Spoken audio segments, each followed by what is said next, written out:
최경영의 최강 시사.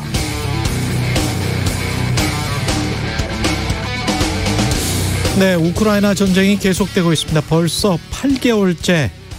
그동안 우리를 비롯한 이른바 서방 언론은 러시아의 침공을 규탄했었고 우크라이나 국민들의 항전 의지를 보도했고 전쟁의 양상 전달했고 전쟁의 참극을 보여줬습니다만, 그러나 하루빨리 전쟁이 끝나야 한다.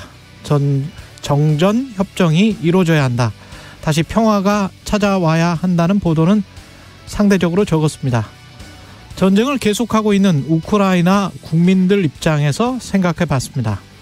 어떤 심정일까요? 영토는 이미 일부 뺏겼고 이 전쟁 과연 이길 수 있을까? 계속 이렇게 지리한 공방전이 계속된다면 앞으로 더 얼마나 많은 사람이 죽어야 하나? 평화에 대한 간절한 소망이 분명 있을 겁니다. 그러나 언제 어떻게 전쟁이 끝날지 우크라이나 국민들 손에 있는 것 같지는 않습니다. 사실 세계가 모두 미국, 러시아만 쳐다보고 있습니다. 그런데 만약 한반도에서 전쟁이 일어난다면 우크라이나와 양상이 다를까요? 전쟁이 언제 어떻게 끝날지 우리 한국인들 손에 달려 있겠습니까? 북한의 도발이 계속되고 있습니다만 대화로 풀어야겠습니다. 어제는 국민의힘 김기현 의원이 여성의 군사 기본교육 의무화 추진, 이걸 들고 나왔었습니다. 자칫 이 분위기가 증폭되면 우리가 멈추고 싶을 때 멈추지 못할 수도 있습니다. 네, 안녕하십니까. 10월 18일 화요일 세상에 이익이 되는 방송 최경련의 최강시사 출발합니다. 저는 KBS 최경련 기자고요. 최경련의 최강시사 유튜브에 검색하시면 실시간 방송 보실 수 있습니다. 문자 참여는 짧은 문자 50원, 긴 문자 100원이 드는 샵9730 또는 유튜브 무료 콩 어플 많은 이용 부탁드리고요. 최경련의 최강시사 청취율 조사 기간이죠. 다양한 질문 의견 보내주신 분들 중 추첨 통해서 시원한 커피 쿠폰 보내드리겠습니다. 많은 참여 부탁드리고요. 오늘 최강시사 국민의힘 윤상현 의원 그리고 민주당 우원식 의원 연결합니다.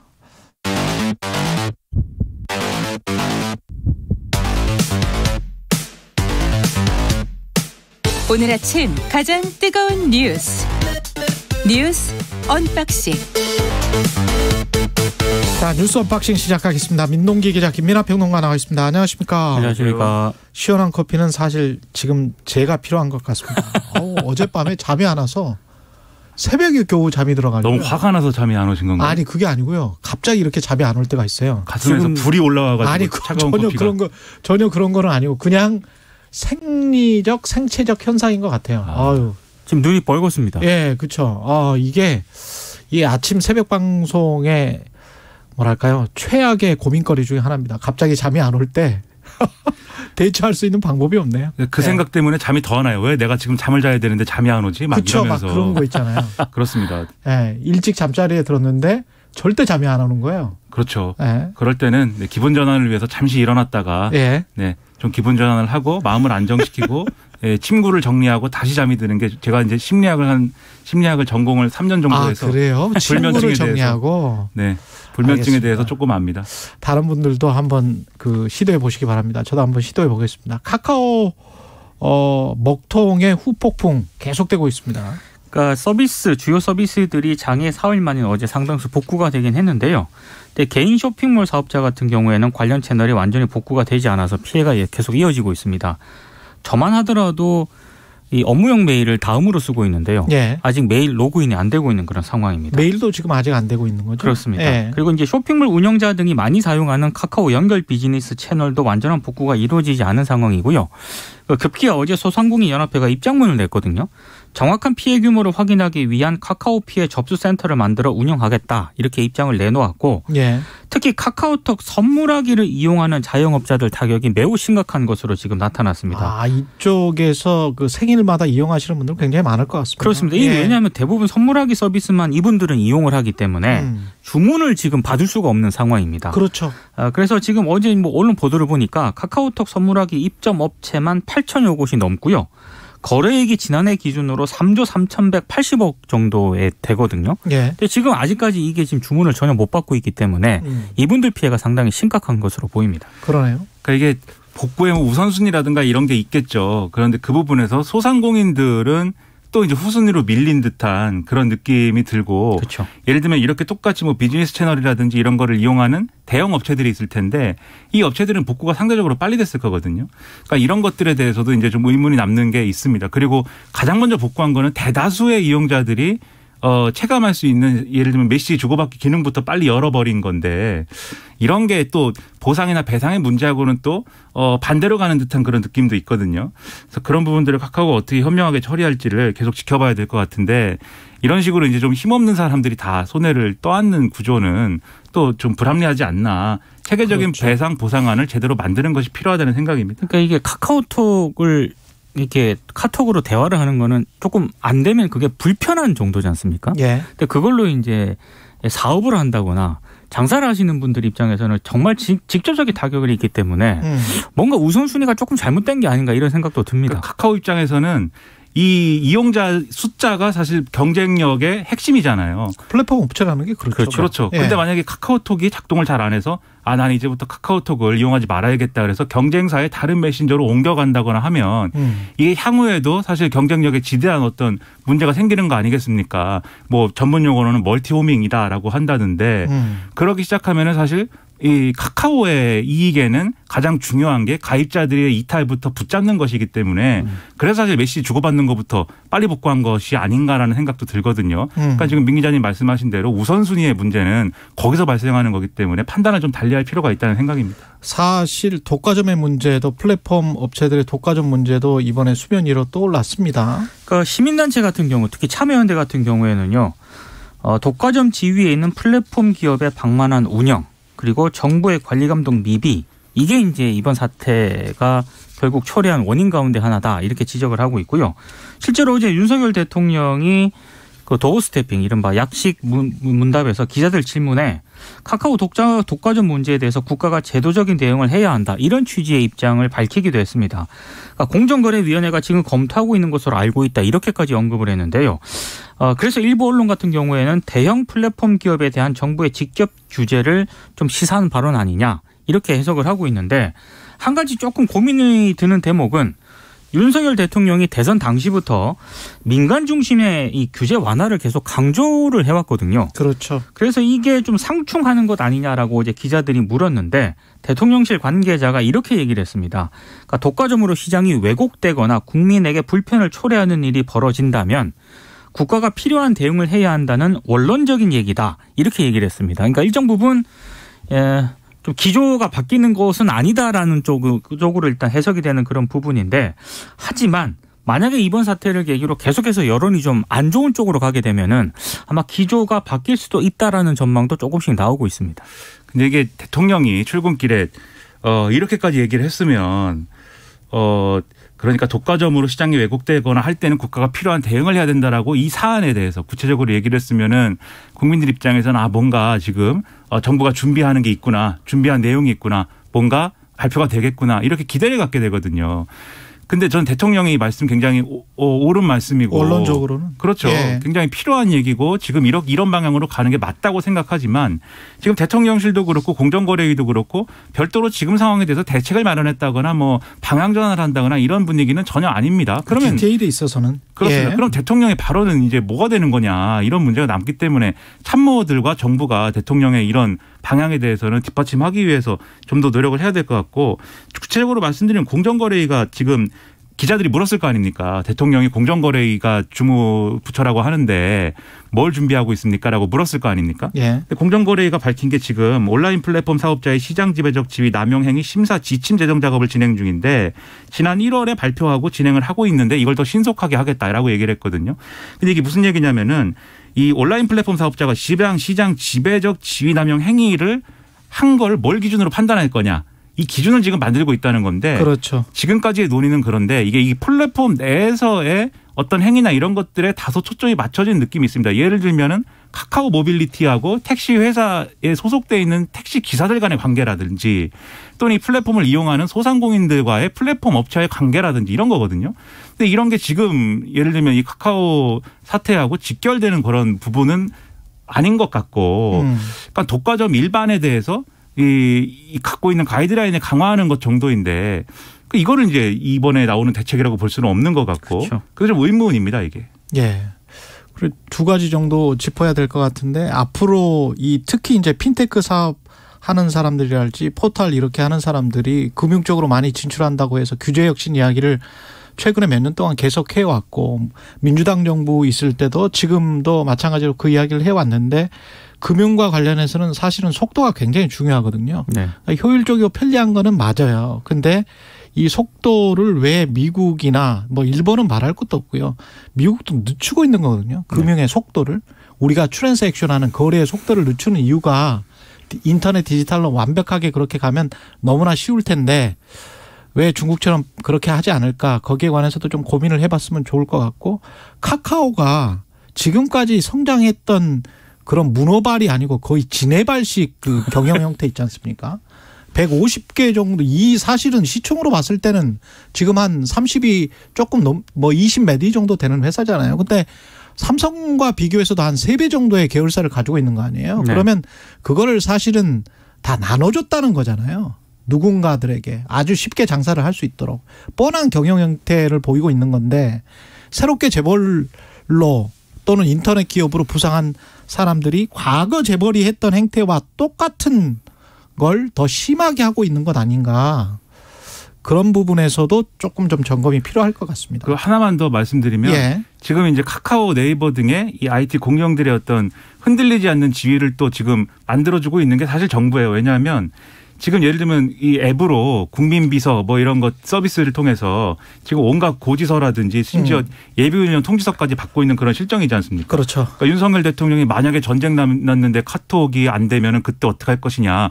지금 보면은 이 코로나19 병상 배정하는 것도 카카오톡 그룹 채팅방에서 하고 있어가지고 이게 정지돼갖고 이 지연이 됐다는데 예. 이런 상황이 어떻게 할 것이냐고 걱정을 했는데 그런 걱정에 사실 정확하게 들어맞는 게 그러한 이제 어떤 공적 서비스를 이 카카오 네이버를 통해서 지금 공급하고 있다라는 이 부분이거든요. 예. 그래서 이런 부분에 대해서 그러면 이런 부분부터 뭔가 다른 대안을 생각하고 별도의 이제 방향 전환이나 이런 것들이 필요할 것 같은데 아마 그런 논의는 착수하기 어려운 상황인 것 같다는 생각이 들어서. 그런데 윤석열 정부는 이미 그거를 하겠다라고 표방을 그렇죠. 했기 때문에 그렇죠. 그거에 대한 전반적인 재검토가 필요한 시점인 거 플랫폼 분명하죠. 정부라든가 네. 그다음에 지금의 어떤 자율 규제 기조라든가 분명한 어떤 방향 전환이나 이런 게 필요한 게 아닌가 이런 생각입니다.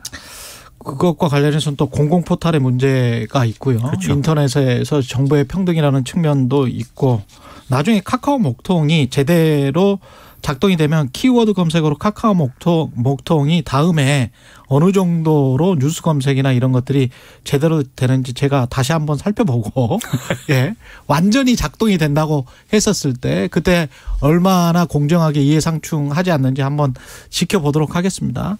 그리고 이 파리바게뜨 SPC 계열사 재판 공장 있잖아요. 네. 이 관련해서 계속 속보가 나오고 있습니다. 좀 문제점이 몇 가지 계속 나오고 있습니다. 예. 그 이번에 사망한 그 사망 사고는 2인 1조 근무 수칙이 제대로 지켜지지 않아 일어난 사고였다. 이게 이제 현장 노동자들의 증언을 통해서 계속 제기되는 그런 내용이고요. 예. 일부 이제 언론과 인터뷰를 가졌는데 현장 노동자의 증언은 이렇습니다. 2인 1조 근무 규정이 있긴 한데 기계를 만지는 한 명을 제외한 나머지 한 명은 재료를 나르거나 주변을 정리하기 위해서 자리를 비우는 그런 상황이 많다는 겁니다. 그래서 기계 앞을 2명이 지킬 수 있게 3인 1조 근무를 해야 되는 게 맞는데 원칙은 예. 그러면 노동자를 추가로 채용해야 되는 거 아니겠습니까? 예. 이런 부분에 있어서 저 회사 측이 문제 제기를 해도 요구를 들어주지 않았다 이렇게 얘기를 했다는 거고요. 그리고 국민일보가 오늘 보도한 내용이 있는데 이번에 사망한 그 20대 여성 노동자가 남성이 들기도 버거운 중량의 소스통을 들어 올려서 배 앞기에 붙다가 무게 중심을 잃어서 상호를 당한 것으로 추정된다 이렇게 보도를 했습니다. 이게 무슨 얘기냐면 예. 마요네즈라든가 고추냉이, 파우더 등의 원료를 기계에 붓기 위해서는 무게가 최대한 20kg가량 되는 소스통을 약 1.5m 높이로 들어 올려야 되거든요. 들어 올려서 그거를 쏟아 부어야 되는데. 그렇습니다. 그걸 붓다가 무게중심을 잃어서 사고를 당한 것으로 추정된다는 거고요. 실제 고용노동청 경기지청과 평택경찰서가 이런 가능성을 좀 들여다보고 있다. 이런 내용들이 오늘 또 보도가 되고 있습니다. 그러니까 이게 작업 자체가 위험한 작업이었는데 지금 말씀하신 것처럼 2인 1조로 애초에 편성을 해놨다 하더라도 그 2인 1조의 한 명이 다른 작업을 계속해서 해야 된다는 그렇죠. 상황이면 그건 2인 1조 아니죠. 예. 이런 부분에서 안전수칙이나 이런 것들이 지켜지지 않았다고 볼 수밖에 없고 그리고 어제도 말씀드렸습니다만 이게 이 원료를 붓기 위해서 기계를 열었으면은 이 기계가 정지를 해야 됩니다. 그렇죠. 근데 그 장치가 이른바 이제 인터록이라고 하는 게 이 센서하고 결합되어 있는 장치가 있는가 본데 이 배합계에는 그게 설치가 안 돼 있었다라는 거거든요. 근데 어제 이은주 정의당 의원이 이 국감에서 지적을 한 바가 있어요. 뭐냐면 이 사업장, 이 SPL 사업장은 2016년에 산업안전보건공단으로부터 안전보건 경영 시스템 인증을 받은 업체다라는 건데 안전하다라고 인증을 받은 업체예요. 네. 그렇습니다. 예. 그런데 이 지금 말씀드린 인터록이나 이런 것들이 제대로 돼 있지 않은 이런 배합기가 있는데도 그냥 인증된 거다. 그러니까 지금 이렇게 사고가 일어날 개연성이 충분히 있고 그런 조건이 만들어져 있는 사업장에 대해서 오히려 정부기관이 이 안전하다는 인증을 하고 있으니 인증 후에 이렇게 이렇게 진행되는 거에 대해서 어떻게 문제 제기하겠느냐. 사고 관리가 그렇죠. 부실하다. 이런 지적을 지금 하고 있는 거여서 총체적으로 이런 게 뭔지 제대로 점검을 해봐야 될 것 같습니다. 산업안전보건공단은 고용노동부 산하잖아요. 그렇습니다. 게다가 네. 고용노동부 산하의 공단에서 이렇게 허술하게 안전인증이 이루어지고 있다. 그리고 사고는 났다. 예. 3124님 젊은이들이 힘든 일 안 한다고 뭐라 하기 전에 안전한 노동환경 만드는 것이 우선인 것 같습니다. 근데 이런 말 20여 년 전 제가 젊을 때도 들은 것 같은데 변하지 않는 것 같아서 안타깝습니다. 이런 말씀하셨고요. 그리고 지금 어제 김문수 위원장은 뭐죠? 고발, 국회 모욕죄로 지금 고발 조치됐죠? 그러니까 문재인 전 대통령을 향해서 김일성주의자라고 언급을 하지 않았습니까? 예. 그래서 어제 이제 국민의힘 의원들이 퇴장한 가운데 민주당 의원들만 표결에 참여해가지고요. 김문수 위원장 고발안을 가결을 했습니다. 예. 민주당 의원들은 이게 국회 증언 감정법에 따른 국회 모욕죄에 해당한다는 주장을 하고 있고 국민의힘 의원들은 그 표현의 자유에 해당한다. 이렇게 이제 맞서는 그런 상황이었거든요. 근데 결국에는 이제 더불어민주당의 만 의원들만 표결에 참여해서 김문수 위원장에 대한 고발안을 가결하는 그런 상황입니다. 저는 이제 이게 표현의 자유일 수도 있고 그리고 이제 국민의힘 의원들이 이게 국회 전체를 모욕한 건 아니니까 국회 모욕죄는 아니다 이렇게 주장을 했다는데 예. 법리적으로 그렇게 따질 수도 있다고 봅니다. 그런데 그런 주장을 하려면 최소한 김문수 위원장의 발언은 그게 표현의 자유일 수도 있고 여러 가지 할 수 있지만 정치적으로 올바르지 않다는 거. 그렇죠. 그리고 이런 방식으로 이제 누구를 김일성 주의자라든가 이렇게 낙인 찍는 방식의 논쟁이나 이런 거는 공공의 어떤 그런 이 공적인 어떤 이 공론장에서는 있어서는 안 되는 어떤 방식이라는 거. 그리고 30년 전에 많이 했잖아요. 그렇죠.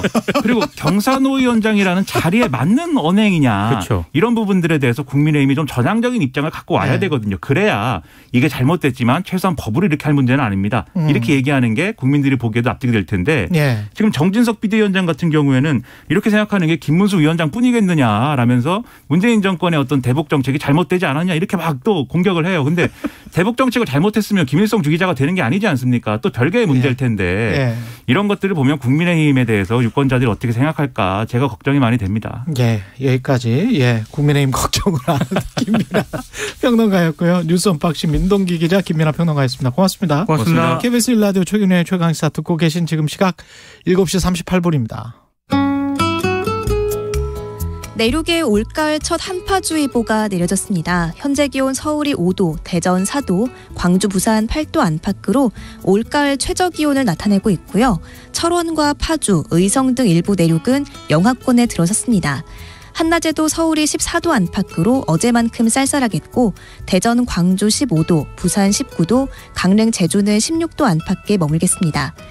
내일까지 가장 춥겠고요. 모레 낮부터 20도 안팎의 기온을 회복하겠습니다. 내일 아침은 서울이 4도, 대전 3도, 광주와 대구 5도 안팎에서 출발해 낮에도 15도에서 20도 사이로 서늘하겠습니다. 오늘 하늘은 대체로 맑겠고 공기도 깨끗하겠습니다. 울릉도, 독도는 밤까지 비가 조금 내릴 수 있겠고요. 해안과 산지를 중심으로 강한 바람에 주의하셔야겠습니다.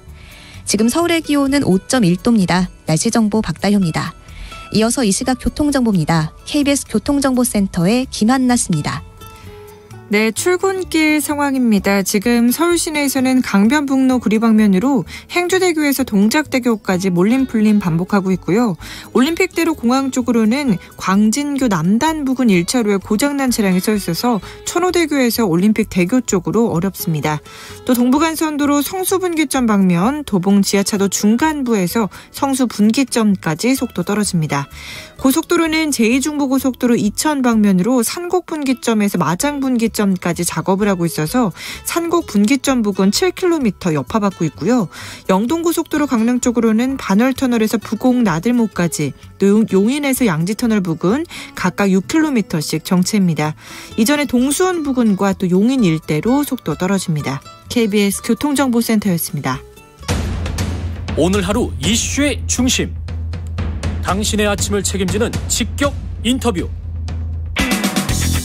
여러분은 지금 KBS 1라디오 최경영의 최강시사와 함께하고 계십니다. 네, 북한의 연이은 도발로 한반도 긴장 수위가 상당히 높아졌습니다. 여권에서는 북핵 대응 강경론 여러 차례 터져 나왔고요. 이 상황을 어떻게 보고 있는지 국회 외통위원장을 지냈습니다. 국민의힘 윤상현 의원 전화로 연결돼 있습니다. 안녕하세요, 의원님. 예, 안녕하세요. 예. 의원입니다. 그 외통위 의원이고 이쪽에 전문가셔서 이쪽을 외통위는 지금은 아니고요. 예, 지금 정무위원이고 예. 지난 국회 때까지 외통위원장을 맞습니다. 지냈습니다. 예. 지금 저 북한의 핵실험부터 여쭤볼 텐데 그 시점과 관련해서는 어떻게 생각하세요? 국정원은 이제 시점을 10월 16일에서 11월 7일로 이렇게 예측을 했었거든요. 예. 근데 저는 그때 좀 의아한 게 16일이면은 중국의 20차 당대회가 시작되는 날이거든요. 날이죠. 맞습니다. 그래서 나는 오히려 끝나는 22일 이후에 또 11월 7일이면은 미국 중간선거가 11월 8일에 있거든요. 그렇죠. 그래서 시점은 오히려 22일 하고 11월 8일 이전, 7일 이 사이로 할 것 같다라고 저는 이제 그렇게 예측했었는데 국정원이 왜 그 당시 10월 16일을 꼽았는지 잘 이해가 안 됩니다. 왜냐면은 20차 당대회가 지금 시진핑 주석의 3연임을 위한 당대회인데 거기에다가 7차 핵실험한다? 찬물 끼얹는다? 있을 수 없거든요. 그래서 끝나고 할 거라고 봤는데 하여튼 국정원에서는 그렇게 예단한 걸로 알고 있습니다. 예. 의원님은 아마 전당대회 끝나고 난 다음에 중국의 공산당 대회 끝나고 난 다음에 그리고 11월 8일 이전에 미국 중간선거 이전에 근데 이제 찬물을 끼얹는다고 하셨는데 중국도 그러면은 원치 않을 것이다. 북한의 핵실험을 이런 아닙니다. 그건 아니고요. 중국의 입장은 소위 말해서 미중 관계의 이 변수에 따라서 시시각각으로 변하고 있거든요. 그렇습니까? 예.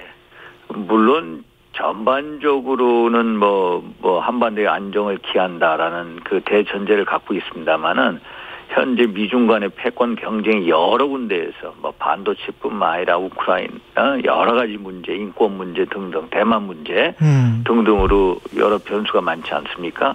아주 최긴장 상태거든요.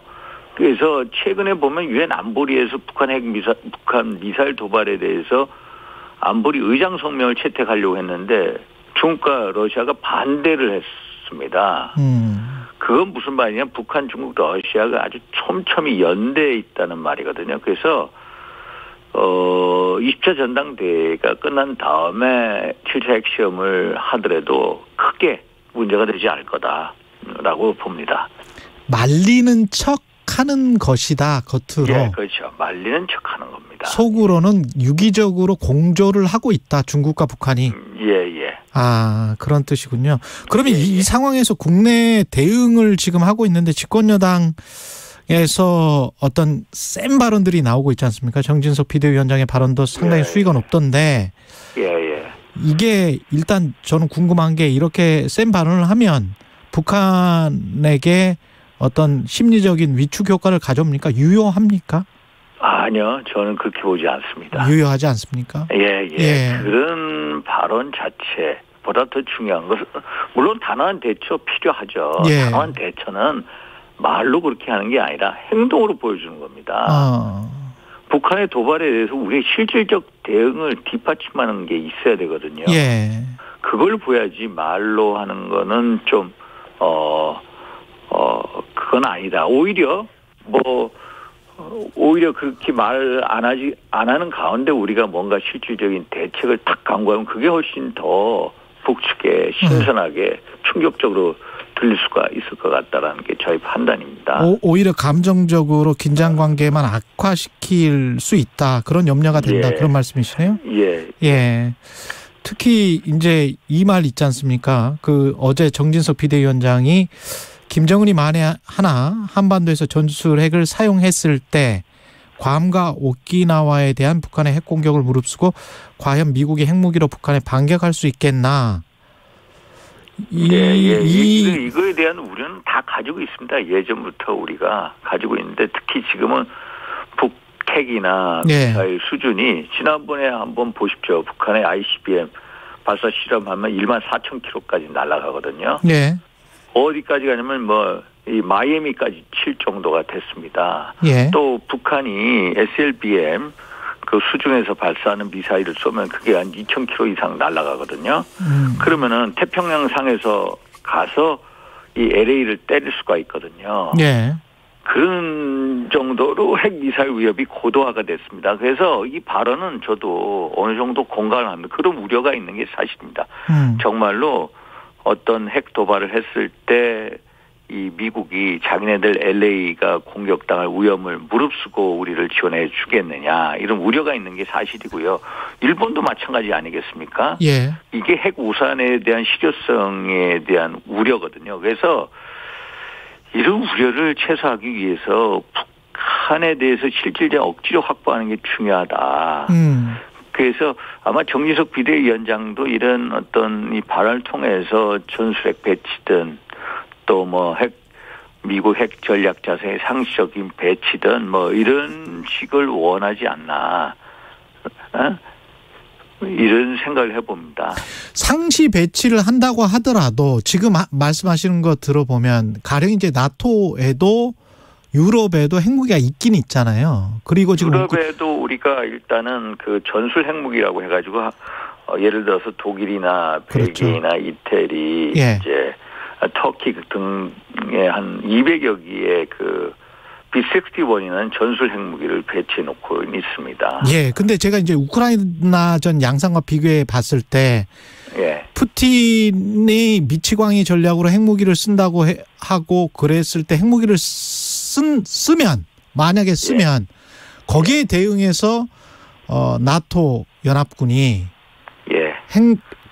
응전하는 핵 공격을 할 수 있나와 관련해서는 사실 외신들은 굉장히 회의적으로 보고 있거든요. 그게 이제 나토 국가하고 미국하고 핵 공유를 맺었습니다. 뉴클리어 플래닝 그룹 NPG라고 해가지고 서로 핵 공유를 어떻게 할 건지 또 실전에서 어떻게 쓸 건지를 이제 논의하는 그룹이거든요. 그런데 나토 핵 공유에 있어서 중요한 점은 뭐냐면은 그 결정권은 미국에 있습니다. 미국에. 그러니까 만약에 유럽이 핵 공격을 받았다 하더라도 그 독일에 있는 B-61 전술 핵 무기를 독일이 바로 쓸 수가 있는 게 아닙니다. 그렇잖아요. 반드시 이제 미국의 결정이 내려와야 같이 미군 전투기, 독일 전투기 같이 떠서 공격을 할 수가 있거든요. 우리도 전술핵 상시 배치라고 한다고 하더라도 우리도 마찬가지 상황 아닙니까? 우리도 만약에 전술핵 배치를 만약에 한반도에 배치한다고 하더라도 그것을 쓸 수 있는 권한은 미국에 있죠. 미군에 있고요. 만약에 우리하고 미국하고 핵 공유 협정을 맺는다고 하더라도 그것을 쓸 수 있는 권한은 미군에 있습니다. 그러면 유승민 전 의원이 주장하는 것처럼 그냥 게임 체인저, 우리가 독자적으로 핵무장을 해야 하는 것 아니냐, 이 주장은 어떻게 생각하세요? 참 정말로 저도 독자적인 핵무장을 하고 싶습니다. 솔직하게. 솔직하게 핵에는 눈에도 이게 가장 쉬운 옵션입니다. 근데 현실이 녹록지 않아서 그렇습니다. 우리가 핵 개발한다면은 이제 NPT 체제를 탈퇴를 해야 되거든요. 그럼 국제적인 신인도 하라 될 거고요. 또 외교적으로 또 경제적으로 고립이 될 수밖에 없어요. 미국이나 국제사회가 강력하게 제재로 들어올 수가 있거든요. 예. 그래서 지금 같은 경제 위기 상황 속에서 정말 그게 가능한 옵션이냐. 예.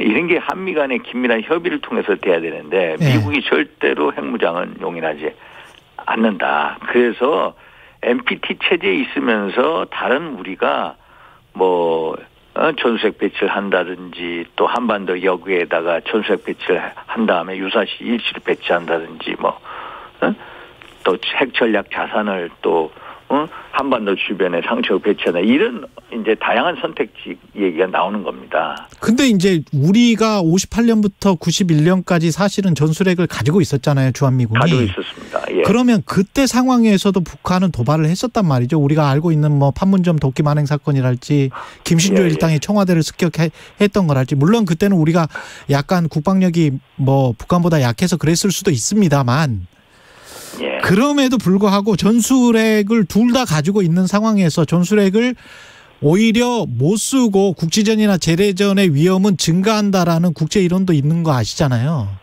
예. 예. 그러니까 오히려 전술핵을 들여온다고 하더라도 국지전이나 재래전은 맘 놓고 막 할 수 있는 상황도 되는 거 아닙니까? 그러니까 지금까지 2차 세계대전 이후에 예. 핵을 쓴 전쟁이 없었습니다.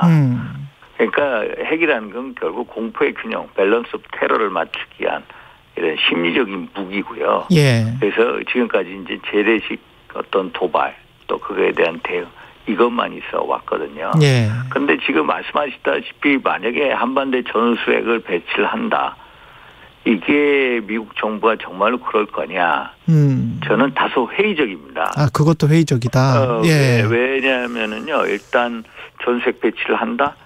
그러면 이제 미국 입장에서도 중국과 러시아에 대한 어떤 반응을 봐야 될 거고요. 만약에 전술핵 배치를 한반도에 한다면은 얼마나 국론이 분열되겠습니까?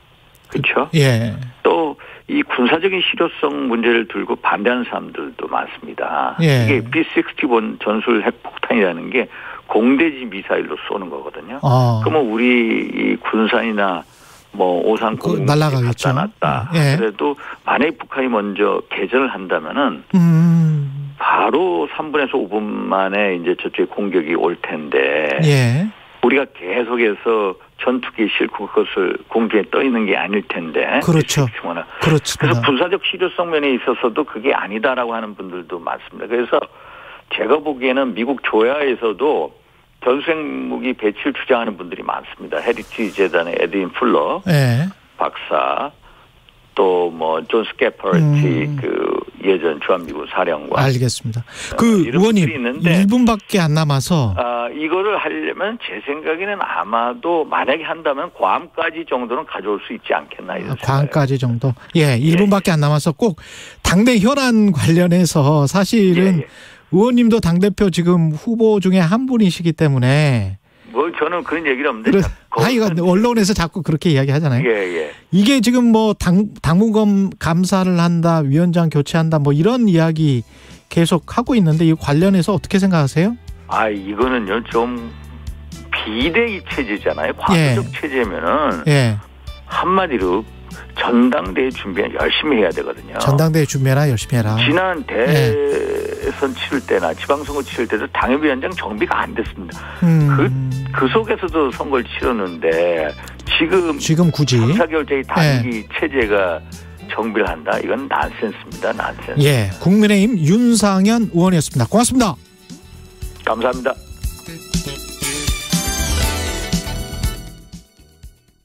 경찰입니다. 무슨 일이세요? 네, 여기 근처에 있는 모텔인데요. 짜장면 그거를 닦아주세요. 짜장면이요? 혹시 남자친구한테 맞았어요? 네. 짜장면 집이라고. 이제 이런 상황에서 음식 주문을 가장하지 않고도 더 안전한 112 신고가 가능합니다. 112에 전화를 건 뒤 숫자 버튼을 똑똑 눌러 말할 수 없는 상황임을 알려주세요. 경찰은 말 없는 112 신고인지 확인한 뒤 문자 메시지를 보내드립니다. 클릭만 하면 위치 확인부터 영상 전송, 비밀 채팅까지 가능한 보이는 112가 실행되어 여러분을 도와드립니다. 경찰청. 기억하시나요? 세계는 서울로, 서울은 세계로. 1988년 대한민국을 전 세계에 알린 서울올림픽. 2022년 새로운 이름으로 서울에서 다시 시작됩니다. 10월 18일부터 19일까지 전 세계 올림픽 개최국이 다시 한번 서울에 모여 미래 세대의 올림픽을 준비하는 서울올림픽 레거시 포럼이 열립니다. 스포츠를 통한 더 나은 세상, 국민체육진흥공단이 함께합니다. 안녕하세요. 심장 이식을 받고 두 번째 삶을 살고 있는 KBS 기상캐스터 오수진입니다. 오늘 하루도 4만여 명의 환자들이 장기 이식을 기다리고 있다는 사실 알고 계셨나요? 그중에서도 하루 평균 7명의 환자가 이식을 받지 못해 안타깝게 세상을 떠나고 있습니다. 여러분, 장기 기증은 한 명의 뇌사장기 기증자가 9명의 생명을 살리는 고귀한 나눔입니다. 생명 나눔의 첫걸음은 장기 기증 희망 등록입니다. 장기 기증 희망 등록에 동참해주세요. 당신만이 살릴 수 있는 생명이 있습니다. 이 캠페인은 보건복지부와 함께합니다. 내 옆에 정말 배를 골마서 힘들게 하는 그런 분들이 있는가 살펴볼 수 있는 사랑도 필요합니다. 해가 뜨고 다시 지는 곳에 2022 KBS 연중기획 기억을 기록하다. 나의 작은 방. 토마스의 집은 다 저희들이 밥을 무료로 해드리고 있습니다. 생활고나 이런 모든 것이 어려운 사람들이 와서 하는 곳이거든요.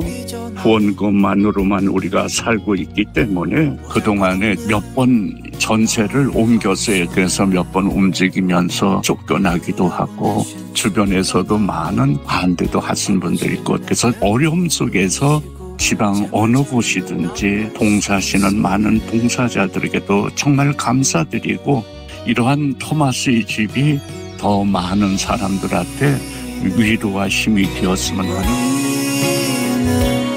나라의 실정이나 코로나 때문에 힘들어하는 때를 보면은 우리가 돈이나 명예나 권력으로 힘으로 사는 세상이 아니라 따뜻한 손길이 얼마나 필요한가 하는 것을 쌀 한 톨의 나눔이 된다는 것은 절실히 느끼기 때문에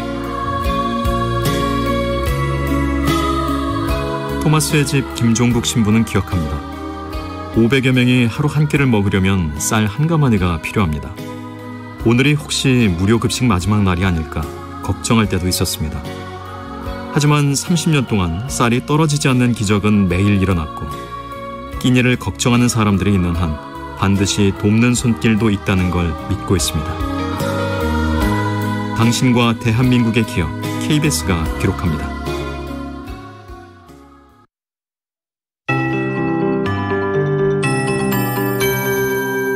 KBS 58분 날씨. 오늘 아침 나오실 때 어제보다 따뜻한 옷차림 해주셔야겠습니다. 내륙에 올가을 첫 한파주의보가 내려진 가운데 서울과 북춘천, 안동엔 첫 서리가 관측됐습니다. 서울의 경우 지난해와 같은 날짜지만 평년에 비해선 열흘이나 빠른 건데요. 모레까지 새벽 공기가 많이 차가워서 농작물 관리 잘 해주셔야겠습니다. 현재 기온 서울이 5도 등 대부분 10도를 밑돌고 있고요. 대관령, 파주, 장수, 의성 등 일부 내륙은 영하권에 들어섰습니다. 낮에는 맑은 하늘에 햇살이 비치겠지만 바람결은 차갑겠습니다. 한낮에 서울이 14도로 어제보다 1도 정도 낮겠고 대전, 광주 15도, 부산 19도, 강릉, 제주는 16도 안팎으로 동해안과 남부지방도 하루 새 많이 쌀쌀해지겠습니다. 기온은 모레 낮부터 2, 3도 정도 올라서겠습니다. 내일 아침은 서울이 4도, 대전 3도, 광주와 대구 5도까지 내려앉겠고요. 낮에도 15도에서 20도 사이로 서늘하겠습니다. 해안과 산지를 중심으로 온 강한 바람에 주의가 필요한데요. 동해안엔 너울성 파도가 밀려와 방파제를 넘는 곳이 있겠습니다. 해상엔 대부분 풍랑특보가 내려진 가운데 물결이 최대 4m, 제주 남쪽 먼바다는 최대 5m 이상으로 매우 높게 일겠습니다. 지금 서울의 기온 5.5도, 습도는 70%입니다. 박다효입니다.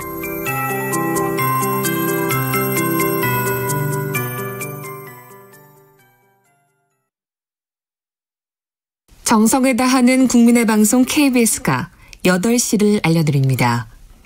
AM 711kHz, FM 97.3MHz, KBS 1라디오입니다. HLKA.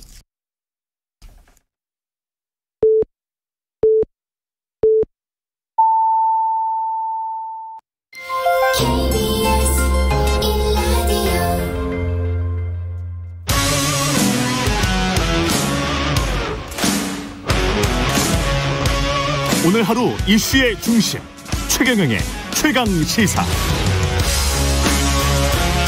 네, 최근 SPC 계열 제빵 공장에서 20대 노동자가 끼임 사고로 사망하는 안타까운 사고 있었습니다. 과연 중대재해처벌법 적용이 될지 시행령 개정에서 약간 좀 바꾸겠다는 이야기들도 있고요. 논란이 계속 있습니다. 환경노동위 소속 민주당 우원식 의원 연결돼 있습니다. 안녕하세요.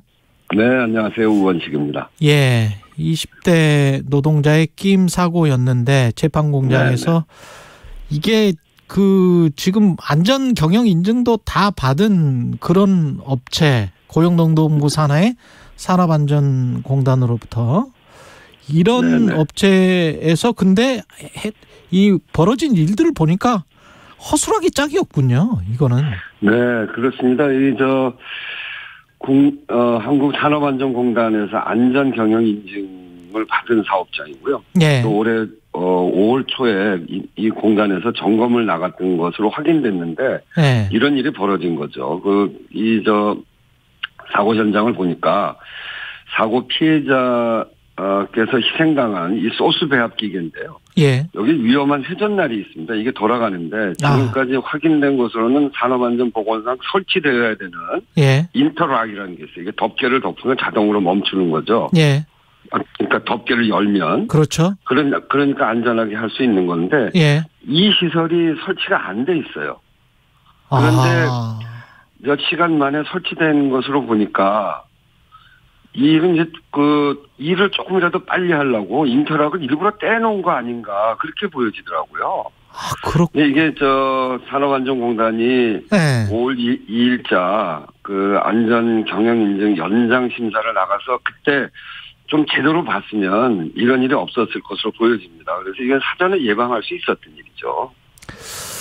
정부 산하기관에서 이렇게 일 처리를 하고 있었고 그다음에 이 관련된 공장도 제빵 공장도 네. SPC 계열이면은 한국에서 가장 이제 프랜차이즈 업체가 네. 가장 많은 곳이잖아요, 이곳이. 예, 그렇죠. 가장 큰 빵 공장이죠. 빵 회사죠. 근데 2인 1조 근무 규정이 제대로 안 지켜졌다. 현장 노동자들의 네. 주장은 이렇거든요. 네, 현장을 보니까 예. 확인해 보니까 굉장히 문제가 많아요. 지금 말씀하신 대로 2인 1조도 제대로 안 지켜졌고 예. 이게 우선 이제 이 9대 기계가 있는데요. 그중에 7대 인터랙이 설치가 안 돼 있어요. 그러니까 2대만 설치돼 있고. 그러니까 이건 반드시 해야 되는 일인데 하지 않은 거죠. 그럼 지금 말씀하신 대로 몇 시간 만에 이거 다시 설치된 거 보니까 일부러 떼놓은 것 같고. 또 이게 몇 시간 만에 다시 설치를 했군요, 회사에서. 15kg 이상의 재료를 지속적으로 넣어야 되는 그런 네. 작업이어서 네. 여성에게는 적합하지 않은 너무 힘든 일입니다. 이런 일들을 그냥 계속 시키고 있었던 거는 그야말로 안전 불감증이죠. 그다음에 걸자고 하는 거죠. 사고가 난 다음에 사실은 네. 시신 수습도 같이 있는 동료 노동자들이 했다는 것이고 그러니까 네. 시신을 기계에서 빼냈다는 거잖아요. 네네. 그것 때문에 정신적인 상처를 입은 분들도 많은 것 같은데. 거기다가 이제 그 기계만 세우고. 예. 다른 기계는 또 그대로 돌렸다는 거 아닙니까? 옆에서 다른 제빵 그건 또 했었다며요. 네, 그러게요. 그러니까 바로 옆에서 동료가 목숨을 잃었는데 그 기계에 끼어서. 근데 바로 옆에서 또 기계를 돌려야 되는 사람들 생각을 해보면 그게 얼마나 충격적이겠어요. 정말 이 반노동적이고 반인권적입니다. 기본적으로 이거는 인본주의 그거를 계속 하라고 지시하는 매니저나 감독하는 사람도 이게 이렇게 할 수 있는 건가요, 이게? 이 회사는 진짜 문제가 많은 것 같아요. 그 한 일주일 전쯤에 예. 손가락 끼임 사고가 있었거든요. 예. 근데 그분에 대해서 바로 치료를 하지 않고 너는 여기 우리 정말 비정규직이니까 네가 가서 치료받아라. 그리고 세워놓고 야단쳤다는 거 아닙니까? 하여튼 이제 이번 일로 예. SPC가 이런 노동에 대해서 어떤 태도를 취하고 있는지가 분명하게 드러나 있기 때문에 이 문제에 대해서는 명백하게 과정과 이런 걸 제대로 밝혀야 되겠다 이렇게 생각합니다. 이게 중대재해처벌법 적용은 됩니까? 어떻게 보세요? 네, 대상이 충분히 되죠. 중대재해처벌법은 50인 이상 사업장에서 노동자가 사망이 중대재해가 발생했을 경우에 적용하는 거거든요. 예. 그래서 이런 이 사고 예방에 의무를 다하지 않은 사업주 경영 책임자한테 1년 이상 징역 또는 10억 이하의 벌금을 할 수 있는 그런 거죠. 근데 이제 지금 SPC 계열사인 SPL 사업장에서 이 해당 법률 적용 대상이기도 하고요. 예. 안전조치와 관련한 여러 가지 문제점이 드러나고 있어서 이 부분에 대해서 강력하게 수사를 하고 그에 따라서 처리를 해야 됩니다. 근데 중대재해처벌법으로 관련법이 시행이 되고 있습니다만 올해 초부터. 근데 한 80% 넘게 아직 조사가 진행 중이다.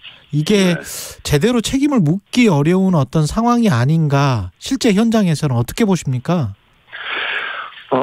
이게 이런 사고가 우선 많이 나는 이유는 아직도 중대재해처벌법이 이렇게 발효를 했음에도 불구하고 현장은 이윤과 사람의 생명을 비교할 때 이윤이 더 중요하다고 생각하는 그런 분위기, 그런 회사들의 생각이 지배하고 있는 거죠. 또 그리고 지난 7월 27일 날 윤석열 대통령이 법무부 업무보고에서 기업 활동을 위축하는 과도한 형벌 규정을 개선해라.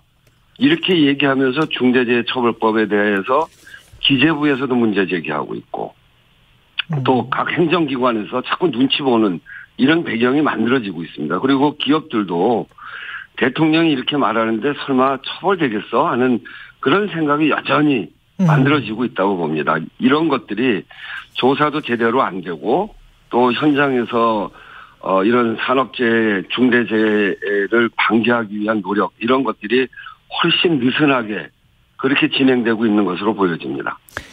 지금 말씀하셨지만 윤석열 대통령도 후보 시절부터 중대재해법이 기업인의 경영 의지를 위축시키는 메시지를 주는 법이다.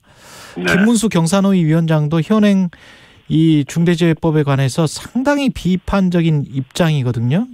이런 상황에 기재부까지 지금 안전보건 책임자가 최종 의사결정을 할 수 있다면 그 사람을 그냥 처벌하면 된다. 이거는 사실은 진짜 기업주는 봐주겠다. 이런 식으로 지금 가고 있는 거잖아요. 제일 중요한 거는 이제 이게 법 위반이 벌어지면 원청의 책임자를 처벌하게 하는 거거든요. 그렇죠. 왜 그렇게 했냐면 원청의 책임자를 처벌한다고 하지 않으면 그 원청 사업장 또는 이제 원청이 여러 가지 산업 현장의 조건을 규정하지 않습니까? 돈을 주고 이렇게 하면서. 근데 그 산업 현장의 안전에 대해서 돈 버는 것 때문에 돈을 투입하지 않는 것 때문에 발생되는 문제란 말이죠. 그래서 잘못하면 원청 처벌될 수 있다. 이렇게 해야 산업 현장의 안전이 점점 이렇게 보강되는데 그거를 처벌하지 않는 조항을 만든다고 한다면 중대재해처벌법의 기본이 흐트러지는 것이죠. 이렇게 되면 현장에서는 계속 일종의 바지 사장 형태의 안전보건 책임자가 와서 그때마다 사고가 났을 때마다 그 월급 사장을 계속 바꿔버리면 되는 거 아니에요? 그렇죠. 그러니까 중대재해처벌법을 만든 그 정신이 완전히 훼손되는 겁니다. 그냥 바지 사장만 세우고 바지 사장 처벌하면 되는 거니까요. 노동부에서는 뭐라고 합니까? 지금 기재부가 제안한 법 개정안을 그냥 받아들이겠다는 입장인가요? 아직은 잘 모르겠습니다. 노동부로서도 굉장히 자존심 상하는 일일 거예요. 그런데 윤석열 대통령이 기업 활동을 위축시키는 과도한 이런 법 규정은 고쳐라 이렇게 이야기를 하고 있고 중대재해처벌법에 대해서 그 경선을 위원장까지 나서서 이야기를 하니까 노동부로서도 쉽지 않겠죠. 저희 국회가 아주 큰 눈 부릅뜨고 그것이 그렇게 후퇴하지 않도록 막아야 되는 일이 국회한테 와 있는 거죠. 그러니까 환노위에 계시지만은 사실은 기재부가 이렇게 치고 나온 거는 기재부 해명은 이렇습니다. 부처 간에 대립하고 대립하는 정책이 있을 때는 협의 조정 업무를 기재부가 하니까 그래서 우리는 뭐 이 정도의 안을 제시한 것이다. 제안한 것이다. 그거는 손바닥으로 하늘을 가리는 궤변입니다. 예. 통상적으로 법률이나 시행령 개정 절차를 어떻게 하냐면 이를테면 노동부가 노동법을 개정할 때 연관돼서 영향을 받는 요소에 대해서는 산업계를 담당하는 부분에 있어서는 산업부, 예산을 담당하는 부분은 기재부한테 의견을 듣습니다. 그거는 이제 정부 부처 간에 서로 연관 부서에 묻는 방식이죠. 근데 이번에 왜 문제를 삼냐면 소관 부처도 아닌 기재부가 먼저 용역을 하고 지침으로 보이는 문건 그리고 의견을 먼저 전달한 겁니다. 기재부가 노동부에 비해서 예산권을 쥐고 있는 훨씬 센 부서거든요. 또 대통령 의지까지 뒤에 있고 그렇기 때문에 기재부가 한 것은 그냥 정부 간의 의견 교환하는 것이 아니라 힘이 훨씬 센 부서 거기에다가 대통령 경사노위 위원장의 힘까지 뒷받침돼서 힘이 붙어있는 그런 문건을 전달한 거기 때문에 이거는 그냥 의견 교환이라고 보기 어렵죠. 저는 그리고 이렇게 진행된 사례는 저도 국회의원을 여러 차례 했습니다만 처음 보는 사례입니다. 근데 이거는 대단히 큰 문제가 있는 거죠. 중대재해처벌법을 정부 입장에서는 정부가 만약에 완화하려고 한다면 완화하지 않고 시행령으로 대통령령으로 네. 이렇게 어떻게 지금 바꿀 수 있나요? 혹시? 이 꼬리가 몸통을 흔드는 기업들이 있어요. 지난번에 검찰 관련 법도 시행령을 고쳐가지고 법의 정신을 훼손을 한 거거든요. 예. 이번에도 그렇게 충분히 할 수 있는 거죠. 그래서 처음에 기재부가 노동부에게 이런 문건을 줬다고 그래서 제가 제기한 게 이건 제2의 구테타 시행령 구테타다 이렇게 예. 규정을 했습니다. 네.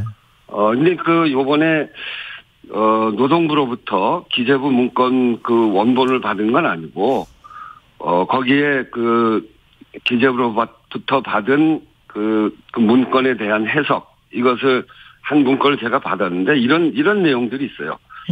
사무직으로만 운영되는 사업의 경우 중대재해 대응 매뉴얼을 마련하고 점검하는 의무를 제외하자. 이게 시행령 개정안으로 기재부가 노동부에다 줬더라고요. 예. 근데 사무직으로만 구성된 사업장이라고 하더라도 화재 등 위험 요인은 상존하는 거기 때문에 위급 상황 대처하기 위한 대응 매뉴얼이 필요한 거죠. 또 이런 조항도 있어요. 원청의 안전 및 보건 확보 의무 대상을 제조나 설비 보수 등 일부 위험 업종 또 그리고 규모가 작은 하청업체로 한정하자. 이렇게 시행령 개정을 하자는 거예요. 예. 그런데 이건 다양한 업종 규모 그리고 또 다양한 규모에서 중대재해가 발생하고 있는 현재 상황이잖아요. 그래서 이걸 특정 업종이나 규모로 의무를 제한하는 것은 말도 안 되는 거죠. 이거야말로 시행령 가지고 법의 근본 정신을 훼손하는 겁니다. 이런 걸 하려고 하는 거죠. 우리 청취자 최강시사 청취자가 이런 질문을 보내오셨네요. 2917님이 현직 네. 기업 법무팀 근무자인데요.